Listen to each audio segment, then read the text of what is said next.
பெரிய விளக்கு பிடிச்சவர் யாரு கேட்டீங்கன்னா நக்கி கோபால். இந்த பெரிய மியூசியை விட்டு உடனே ஒரு 4-5 பேப்பர் தூக்கிட்டு வந்துருவாங்க.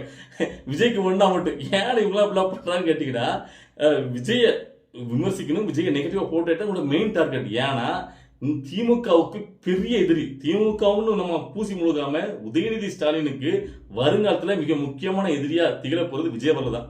மத்த யாருக்கு இந்த பிரச்சனை கிடையாது. மத்த இப்ப ஏடிஎம்கே ஜெயிச்சா கூட அவங்க கவலைப்பட மாட்டாங்க. அடுத்த தடவை அவங்க வந்துடலாம். ஏடிஎம்கே உள்ள யாரு எடப்பாடிக்கு வயசு என்ன, ஆனா இங்க அடுத்த ஒரு தலைவராக உருவெடுத்துட்டு வராரு உதயநிதிக்கு தான் பெரிய ஒரு போட்டியா விஜய் வளர்றாரு. சோ அதனால விஜய் அவர்களோட அரசியல இதோட முடிச்சு விட்டுன்னு சொல்லி கங்கணம் கட்டிட்டு இருக்காங்க. சோ அதனால தான் பாத்தீங்கன்னா நல்லா பாருங்க, நக்கி கோபால்லாம் மத்ததுக்கெல்லாம் பாத்தீங்கன்னா அந்த ஃபைல பேப்பர் தூக்கிட்டு வர மாட்டாங்க.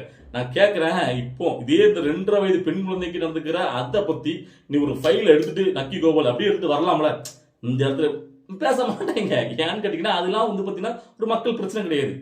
சோ அது வந்து எங்கேயோ ஒரு பிள்ளை தானே, யாராவது தானே. ஆனா இப்ப விஜய் மனைவிக்கும் உள்ள ஒரு பிரச்சனை, குடும்பத்துல ஒரு புருஷன் பொண்டாட்டிக்குள்ள பிரச்சனை, இந்த பிரச்சனையை தூக்கிக்கிட்டு எடுத்து கட்டி அவங்க ஃபைல் தூக்கிட்டு வந்துட்டாங்க நக்கி கோபால். கேவலமா இருக்கு. இல்ல மீசை கொண்டு நான் இதே போச்சியா, கெத்தே போச்சியா, நீ எல்லாம் மீசை வச்சாதான் மீசை கொண்டு அலைய போகுது.